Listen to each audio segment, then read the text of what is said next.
নমস্কার, আজকে আমি বানাচ্ছি আলুর পরোটা। তো আমি সবার প্রথমে আটাটা মেখে নেব। এখানে আটা নিয়ে নিচ্ছি।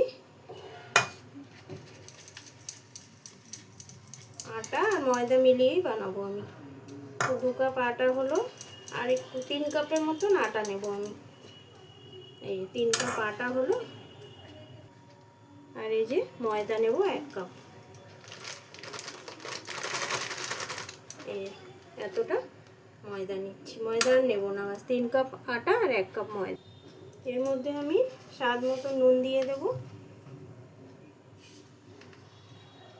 আর এই যে সাদা তেল, এর মধ্যে রিফাইন অয়েল, এটা আমি এর মধ্যে দিয়ে দেব, দিয়ে এটা ময়াম দিয়ে মেখে নেব। দিয়ে এটা একটা ময়াম দিয়ে এটা ভালো মতো মেখে।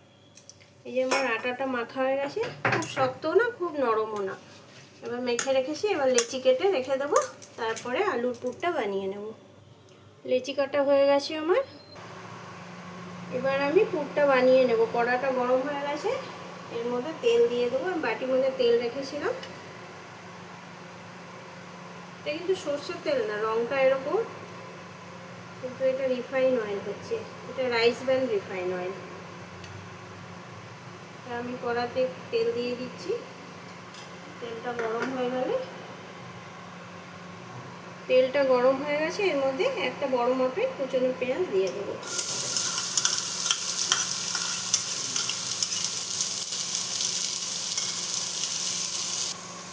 কুচনো লঙ্কাটা দিয়ে দিচ্ছি, এটাতে 4টে লঙ্কা আছে, এটা কুচিয়ে দিই। ঝালটা নিজেদের মতো করে নেবে। তো মশলাটা ভেজে নিই। এটাতে স্বাদ মতো নুন দিয়ে দেবো,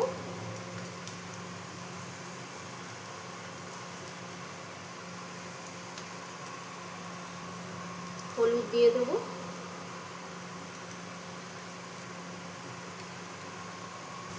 সেদ্ধ করা আলুটা দিয়ে দেবো। এখানে 6টা আলু ছিল, বেশি বড়ও না আবার বেশি ছোটও না, যার যতটা করতে হবে সে ততটাই সব পরিমাণ বাড়িয়ে দেবে।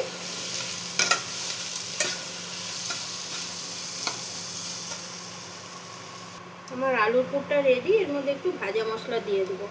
এটার মধ্যে গোটা জিরে, গোটা ধনে আর গোলমরিচ শুকনো খোলায় ভেজে আমি মিক্সিতে পেস্ট করে রেখেছিলাম। এটা আমি করে রেখে দিই, কারণ সব কিছুতে দিলে এটা খেতে খুব সুন্দর হয়, গন্ধটা খুব সুন্দর হয়।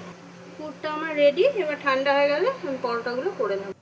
এই যে এরকম গর্ত করে নিতে হবে। এই পুরটা যে বানিয়ে রেখেছিলাম, পুরটা এর মধ্যে করে নেব। পুরটা বেশি করে একটু দিলাম, এইভাবে ভরে।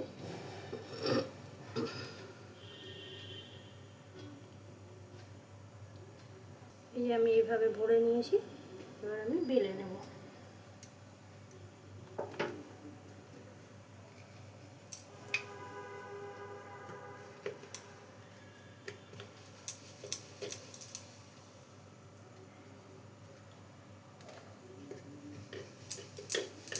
যে আমার বেলা হয়ে গেছে, এবার আমি ভেজে নেব।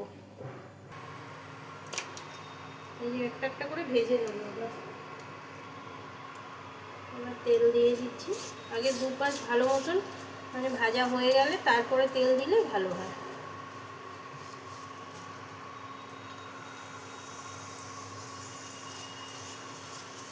তেল দিলে, তেল দিয়ে একটু লাল লাল করে ভাজতে হবে। এই যে আমার একটা পরোটা কমপ্লিট, আলুগুলো ভেজে নিচ্ছি। এই যে আমার আলুর পরোটা রেডি। আমি রায়তা দিয়ে সার্ভ করে নিয়েছি। আর রায়তাটা বানিয়েছি দই, পেঁয়াজ আর একটু চিনি আর একটু নুন দিয়ে গুলিয়ে। আর এটার সাথে আচার হলেও ভালো লাগবে খেতে। আর যদি ভিডিওটা ভালো লাগে তো একটা লাইক করে দেবেন।